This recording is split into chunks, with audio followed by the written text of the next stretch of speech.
Assalamualaikum warahmatullahi wabarakatuh. Saya Lutfiatul Jahro, mahasiswa STIT Asaidia, Prodi PAUD semester 6. Saya akan mempresentasikan rekapan materi manajemen PAUD dari bab 1 sampai dengan bab 6.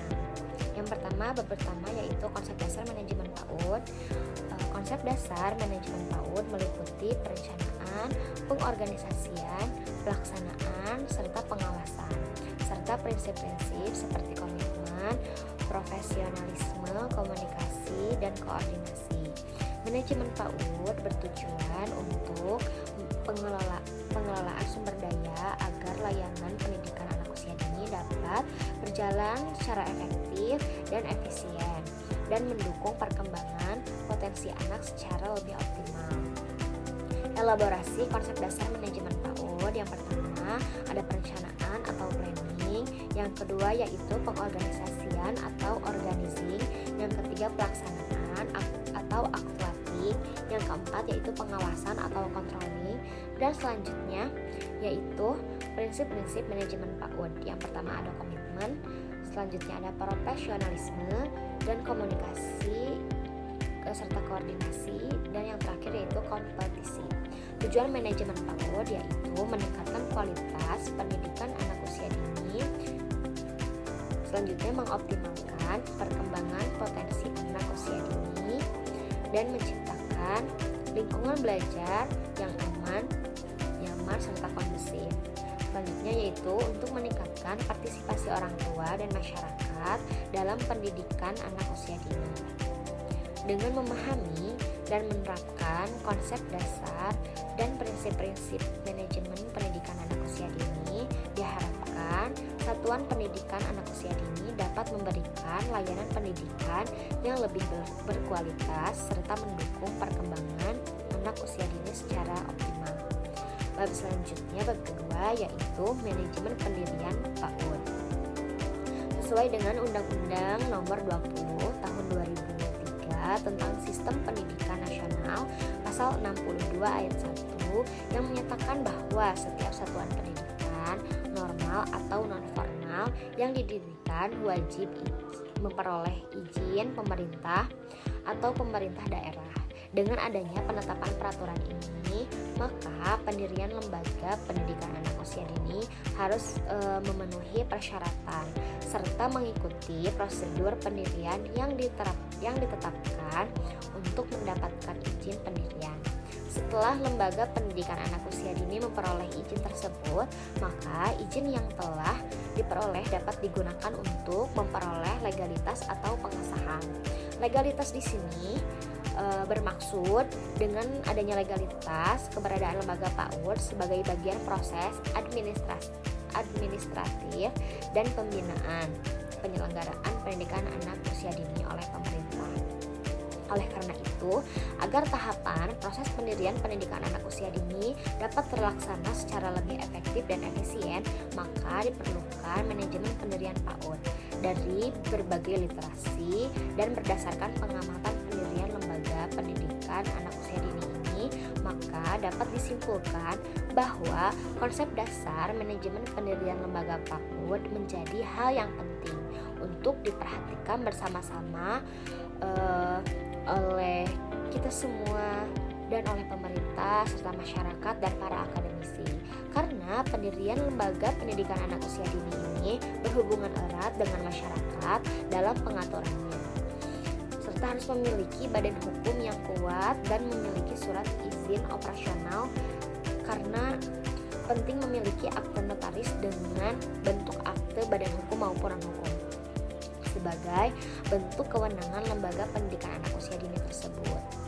Selanjutnya yaitu pemerintah sebagai pemberi izin juga berdirinya sebuah lembaga, dan yang menjadi penggerak adalah para akademisi untuk mendirikan dan menyelenggarakan lebih banyak lagi lembaga-lembaga pendidikan anak usia dini agar merata sampai ke daerah terdalam, serta memperhatikan setiap bentuk dan tahapan dalam prosedur pendirian lembaga pendidikan anak usia dini, baik itu lembaga pendidikan yang berada di bawah naungan dinas maupun Kementerian Agama adalah lembaga yang harus mengacu kepada peraturan pemerintah dan bertujuan untuk membentuk karakter bangsa sejak dini untuk membangun bangsa Indonesia yang lebih emas.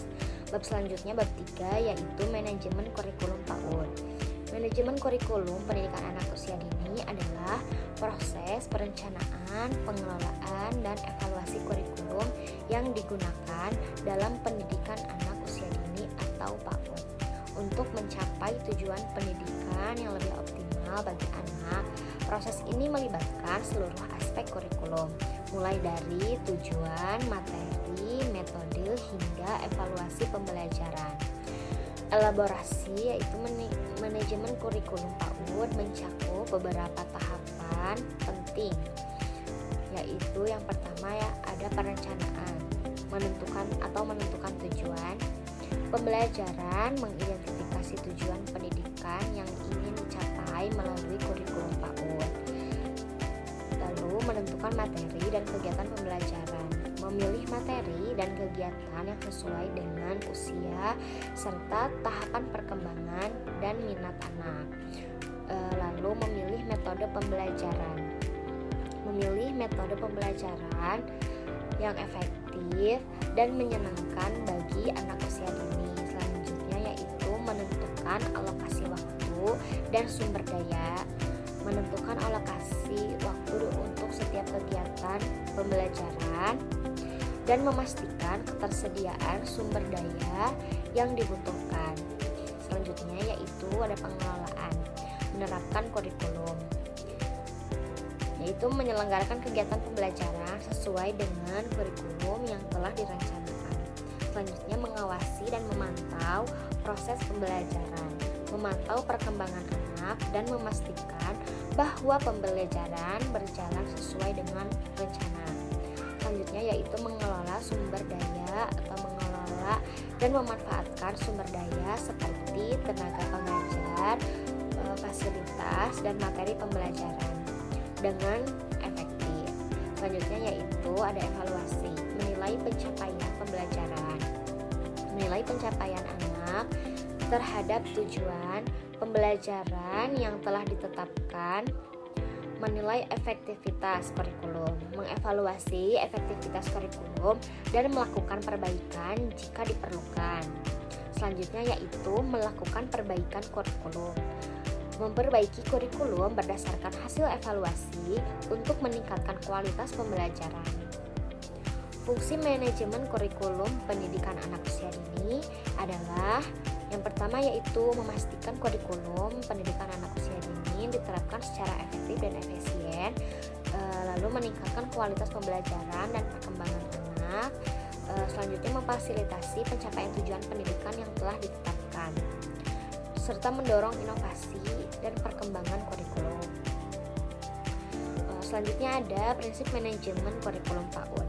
Yang pertama yaitu prinsip yang pertama berbasis anak. Kurikulum pendidikan anak usia dini harus disesuaikan dengan kebutuhan serta karakteristik anak.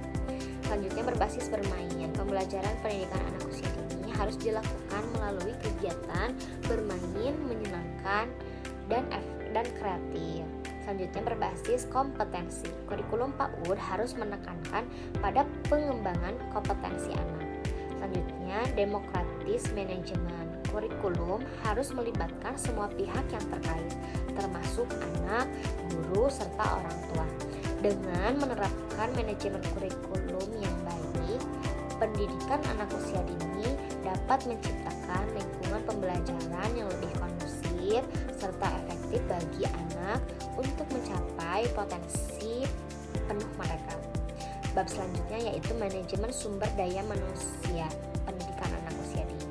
Dalam kaitannya dengan kompleksitas kelembagaan PAUD, maka yang harus ditentukan terlebih dahulu adalah bentuk kelembagaan PAUD meliputi TK, KB, TPA, dan lain-lain FA. Selanjutnya adalah merangkai lebih lanjut sumber daya organisasi,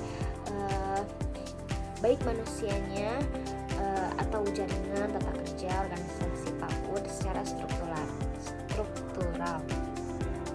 kualifikasi tenaga yang menanganinya, baru kemudian merekrut tenaga yang memenuhi kualifikasi yang ditentukan dengan memperhatikan prinsip-prinsip pengorganisasian.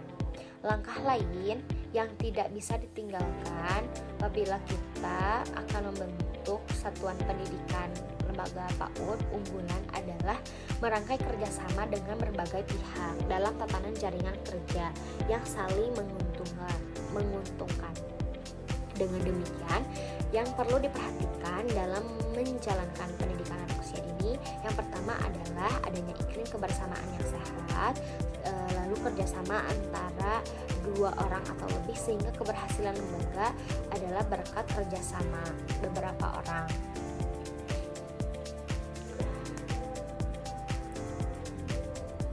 Selanjutnya yaitu adalah keadilan bagi pendidik dan tenaga kependidikan. Seseorang yang merasa diperlakukan tidak adil akan turun kinerjanya. Rasa tidak adil ini juga bisa muncul dalam berbagai peluang, di antaranya yaitu dalam pengangkatan jabatan yang tidak terbuka atau perbedaan dalam pemberian reward dan sebagainya. Selanjutnya yaitu adalah penghargaan terhadap kinerja pendidik atau guru. Penghargaan yang dimaksud tidak hanya berupa materi, melainkan juga penghargaan yang berupa imaterial seperti pujian atau peningkatan status. Bab selanjutnya yaitu manajemen anak didik, pendidikan anak usia dini. Manajemen PAUD adalah proses mengatur dan mengelola segala aspek yang berkaitan dengan peserta didik di lembaga pendidikan anak usia dini, mulai dari perencanaan, perorganisasian, pelaksanaan, pembelajaran, hingga evaluasi, dengan tujuan menciptakan lingkungan belajar yang lebih optimal untuk mendukung pertumbuhan dan perkembangan anak. Manajemen anak didik pendidikan anak usia dini mencakup beberapa aspek yang penting. Yang pertama yaitu adanya perencanaan, yang kedua pengorganisasian, yang ketiga pelaksanaan, yang keempat adalah evaluasi. Tujuan manajemen anak didik pendidikan anak usia dini yaitu menciptakan lingkungan belajar yang aman, nyaman, serta kondusif bagi peserta didik. Lalu meningkatkan kualitas proses pembelajaran dan hasil belajar peserta didik. Selanjutnya yaitu mengoptimalkan pertumbuhan dan perkembangan peserta didik secara holistik. Dan selanjutnya meningkatkan peran dan partisipasi orang tua atau wali murid dalam pendidikan anak. Selanjutnya ada contoh kegiatan manajemen anak didik di lembaga pendidikan anak usia dini, yaitu seperti PPDB, orientasi peserta didik baru, lalu ada pengelompokan peserta didik berdasarkan minat dan bakatnya, serta pengaturan kehadiran dan ketidakhadiran atau yang disebut dengan absensi peserta didik. Lalu ada evaluasi perkembangan peserta didik secara berkala. Lalu ada komunikasi dan kolaborasi dengan orang tua atau wali. Selanjutnya yaitu manajemen sarana dan prasarana pendidikan anak usia dini. Manajemen sarana dan prasarana di pendidikan anak usia dini adalah proses perencanaan, pengadaan, pemanfaatan, penyimpanan, inventarisasi, dan pemeliharaan serta penghapusan fasilitas yang mendukung proses pembelajaran di lembaga pendidikan anak usia dini. Tujuannya adalah untuk menciptakan lingkungan belajar yang nyaman, aman, dan sesuai dengan kebutuhan anak usia dini. Elemen-elemen manajemen sarana dan prasarana PAUD meliputi perencanaan, pengadaan, pemanfaatan, penyimpanan, inventarisasi, pemeliharaan, serta penghapusan. Fungsi manajemen sarana dan prasarana pendidikan anak usia dini diantaranya yaitu menciptakan lingkungan belajar yang aman dan nyaman, lalu mendukung proses pembelajaran. Selanjutnya meningkatkan kualitas pendidikan anak usia dini, lalu mencegah pemborosan. Mungkin cukup sekian yang dapat saya sampaikan. Wassalamualaikum warahmatullahi wabarakatuh.